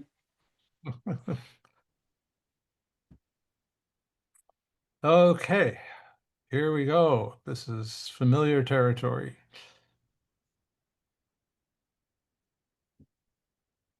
There we go. Okay, so we're starting in 1947. The BC Electric Railway is decided that they're going to convert from streetcars to trolley buses and motor buses. And in the process, they bought, and the startup date is August 16th, 1948. But they started to buy T-44 Brills in 1947 in preparation for the startup in 1948. And so there's 2 orders. 2040, a T-44 from 1947, is part of the Transit Museum Society's fleet of Brill trolleys. It still runs. I drove it last year, and it does come out for special occasions and tours. So by 1949, they've decided that the T-48, they're going to need a larger trolley than the T-44. And they continue, as you see here, to purchase Canadian car brills right through until 1954. So that is the fleet. Each fleet was numbered in an order, like a series number of 2100s, 22, 2300s, 2400s. And again, the 2400s were the last built in 1954. And the way that the train, when I started training in August of 1969 as a 21-year-old, in training we were told that a bus is a motor bus, but a trolley is a trolley coach. So when we were in training, we were told they were talking about a coach, they meant a trolley bus, a trolley coach, but if it was a bus, it was a diesel or gas bus. And they did buy secondhand Pullmans from Birmingham, Alabama. Okay, so they bought the secondhand Pullmans 2501 to 24 from Birmingham. They were only used on usually 2 routes, Broadway and 41st Avenue Crosstown. They had the least number of turns, and they only ran for a few years. There are very few pictures of those. There is a film clip we found. So the system started with the Fraser Cambie replacing the streetcars on Fraser Street. So we'll go to, oh, sorry, the flyers. We've got to, I haven't mentioned the flyers. So the 800s started in 1975 with an order of 50 to replace the T-44s. So the T-44s had been running since 1948, and they decided to replace those with the Flyer E800s. And then by 1982, the decision had made to continue with the trolleys. So then they started to purchase the E901As, E901s, and the E902s in orders there. So, and 2902 is 81. So there was the demonstrators, and then there was the delivery of the various models. The E902. So there were all these deliveries. Till by 1983, the deliveries had been completed. And in 1984, in March, we had a farewell to Brill Day with 6 Brill trolley coaches, each full to capacity, a luncheon. Brian Kelly was there, organized all this. And we went out on 3 different routes with our 2 pairs of coaches and toured the system. And that was finally the end of the Brill. The Brill's finally last run was in March of 1984. And then eventually a new fleet appeared. Again, new flyer. These were the first low floor flyer trolleys. And the first ones were just the 40-foot. And then we got 2 orders of the articulated 60-foot trolleys and two orders. So there we are. Somebody just said they've got a farewell to Brill t-shirt. So here's the system, and it's missing one thing, and that is the Canby route down the middle that shows as a dotted line. Everything else, and this is showing substations, this is showing sections, it's showing a lot of stuff. In the middle there's a dotted line. That is where the Canada line that opened for the Winter Olympics in 2010, that is where the Canada Line rapid transit line is. So we lost one route. But so the Brill stayed on some time because the first flyer, E901 trolleys, they had some issues, but finally we did say farewell to the Brills. Yours truly here is on strike in 1978 against BC Hydro.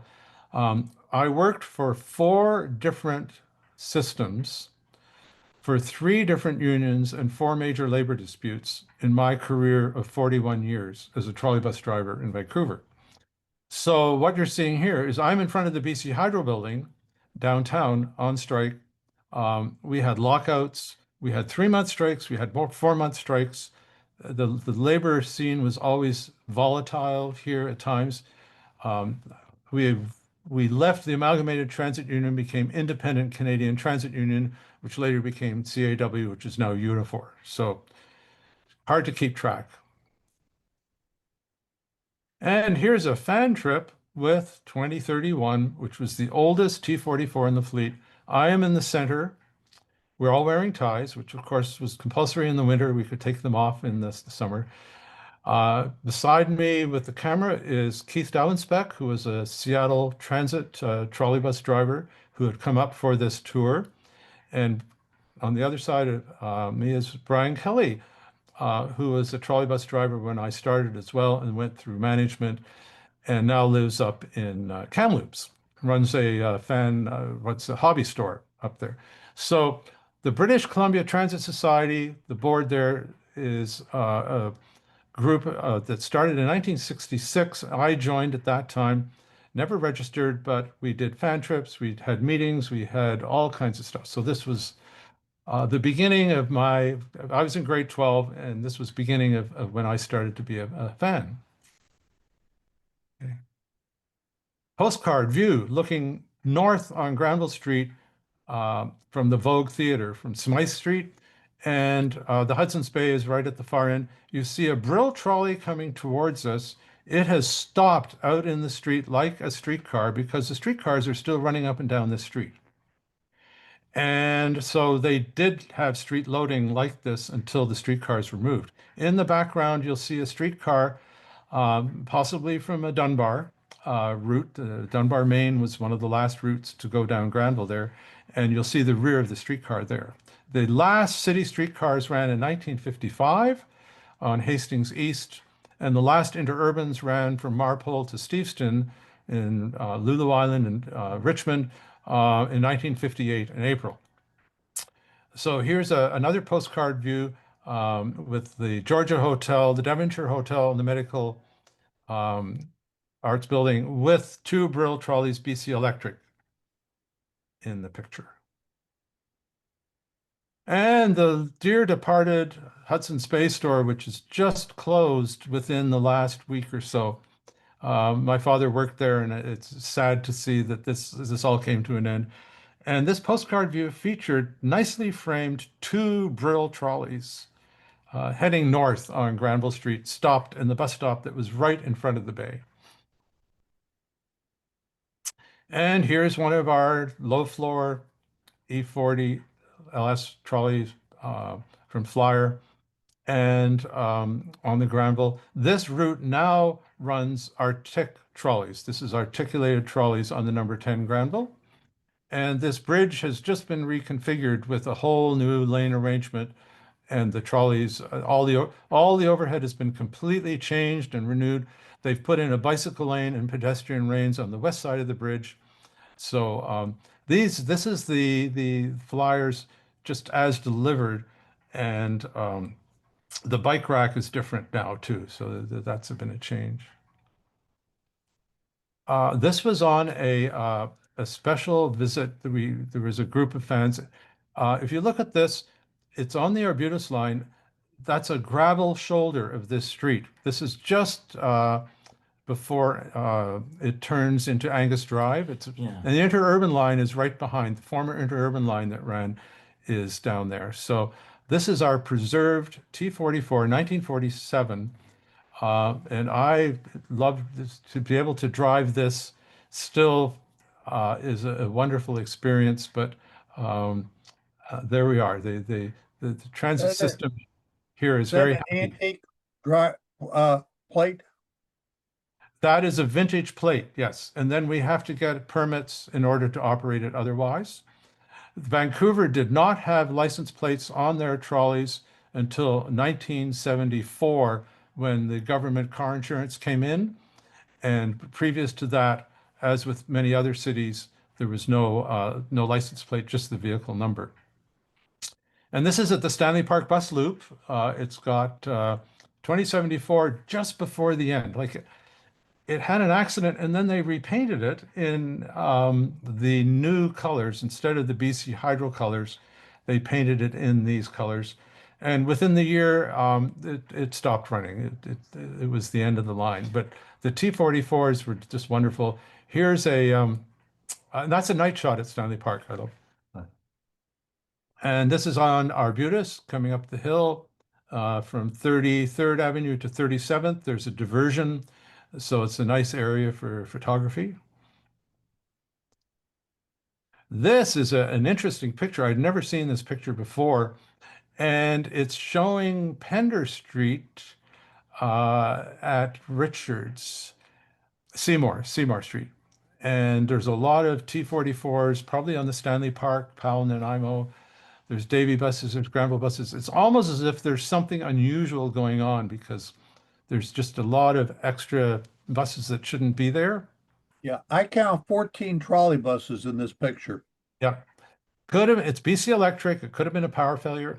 Could have been something else. And most of those businesses are gone. This is during the training period when they were breaking in the drivers on the Brills. And this is on Fraser Street, looking north at about 45th Avenue. A very plain dash. Please pull buzzer when you wish to alight is the sign on the right. And the other one says, please do not talk to operator. And of course, we talked to the operator all the time. An original Cleveland fare box, which later became Grant money meters. Those were fun.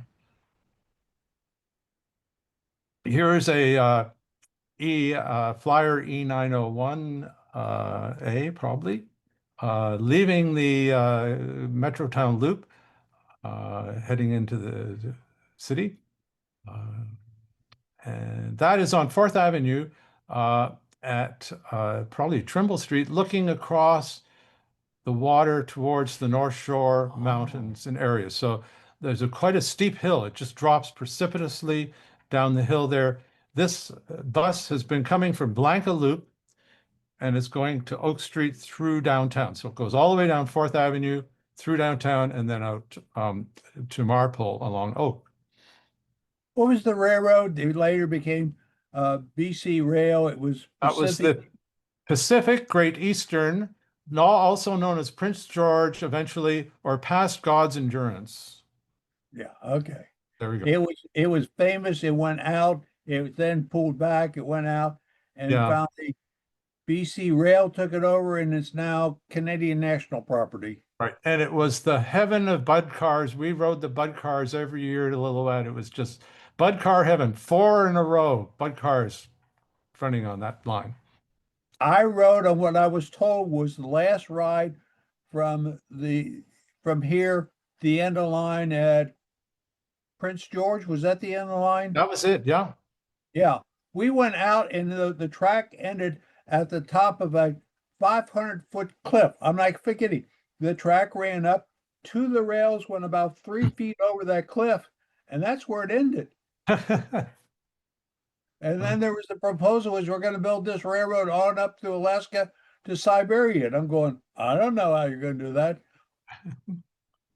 Okay, we had many fan trips and charters and tours when friends of ours would retire, when things would happen. This is at my namesake street, Angus Drive and 64th Avenue.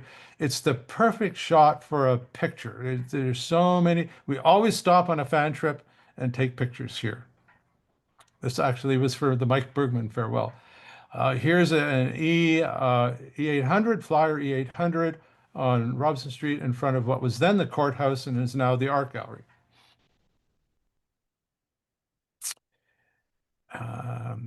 Okay, so here we have the new they used the same numbering system for the Brill trolleys for the new trolleys when we got them. They kept just using the same numbers over again.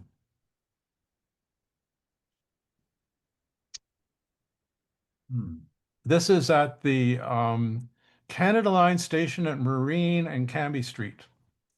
And so it's leaving, there's the 10 and the 17 and the 3 trolleys all terminate at this location and leave to go on their various routes. And that is the overhead guideway for the Canada Line that goes over the North Arbor and the Fraser River and to South Richmond and to the airport.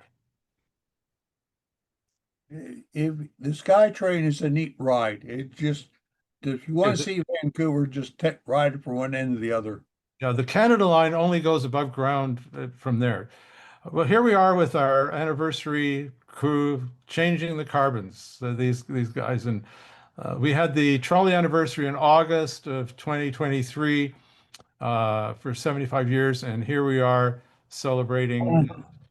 I've learned how to do a number of things, so okay.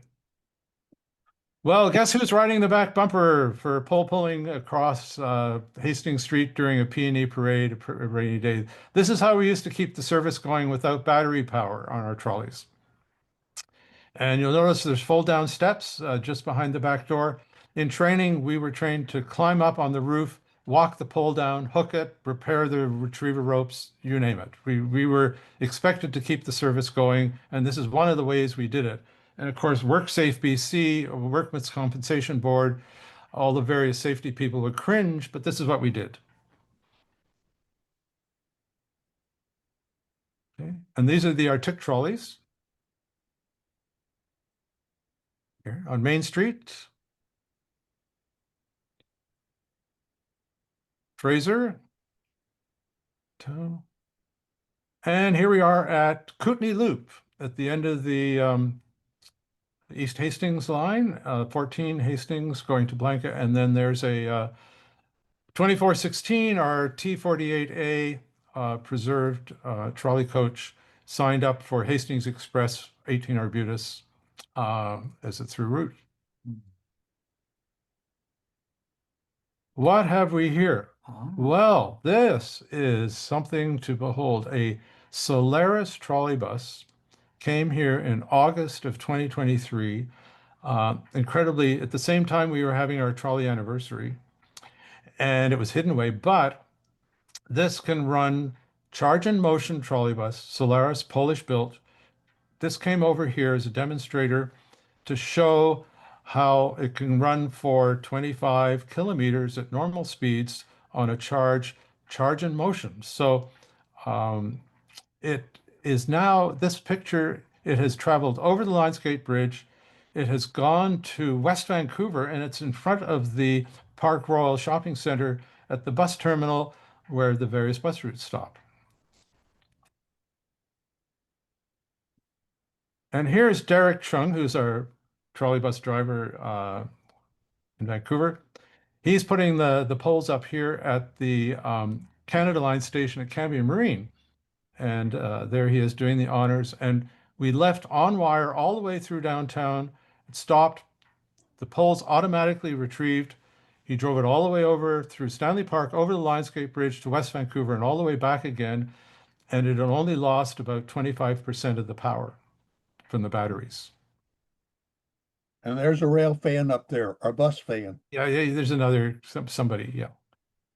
And so here it is in West Vancouver Park, and the big news now is that Vancouver is going to purchase these trolley buses. I don't think we're going to have the same right-hand mirror that this has, but it's definitely a big change to get a manufacturer coming to Vancouver. And this is a major order of like 250 vehicles. So the prototype is due to arrive next year in 2026. So stay tuned for what follows. Oh, here's the last night in Calgary. You had a quick shot here of this was a picture I took, and the driver's wearing a tie. So it was cold, and I was there for the last night. And another shot of Calgary. Calgary had unpaved bus loops, so it's kicking up the dust. And there you can see the route and the sign there. Okay, this is Vancouver, and this shows a streetcar with a Brill trolley being tested and driver training with a turn signal arm on the side. So all these people are, this is a 35-year-old streetcar soldiering on in 1948. And this is my higher picture. This is 1969. They called these mugshots. So this is when I was first in training. 3281 was my seniority number. And then, Yeah, you look like you're in the police station sitting ready to be interrogated. yeah, we got fingerprinted and we handled money. We had it cash. So, and there I am a little bit later in a Brill trolley, Stanley Park. We can go through these fairly quickly. Here we are, 2082, the very end of the T-44s, and Nick Fink, who's watching, he also, I think, was, maybe he took this picture. I think he was there. We'll find out later. This is another with one of the flyer trolleys for an anniversary. And there's various schematics here. I think you can flip through these fairly quickly. Leylands. Oh, yeah. These are out of the book, Wheels and Trolleys. Tires and wires. These are out of Tires and wires. Tires and the Pullman. You can find them on ABE Books, and I guess Amazon doesn't have them anymore. Yeah. Okay.